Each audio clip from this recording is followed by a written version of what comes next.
South India పైన Bharatiya Janata party చాలా ఆశలు పెట్టుకుంది. నార్త్లో చాలా క్లియర్గా సాచ్యురేటెడ్ లెవెల్కి వచ్చింది కనుక అక్కడ ఇంప్రూవ్మెంట్ కానీ ఎక్స్పాన్షన్ కానీ స్కోప్ లేదు.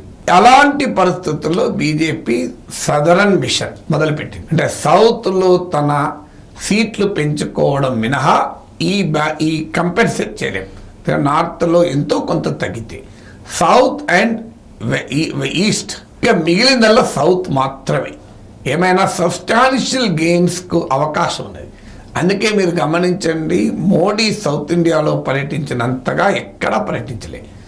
అలియన్సెస్లో కూడా మీకు ఆంధ్రప్రదేశ్లో టీడీపీని కలుపుకున్నారు, కర్ణాటకలో జేడీఎస్ని కలుపుకున్నారు, తమిళనాడులో కూడా చిన్న చిన్న పార్టీలను కలుపుకొని డిఎండికే లాంటి పార్టీలను కలుపుకున్నారు. సో ఒక పెద్ద ప్రయత్నము సౌత్ ఇండియాలో బీజేపీ చేసింది. కానీ బీజేపీ సౌదరన్ మిషన్ సక్సెస్ అయ్యే వాతావరణం కనబడలేదు.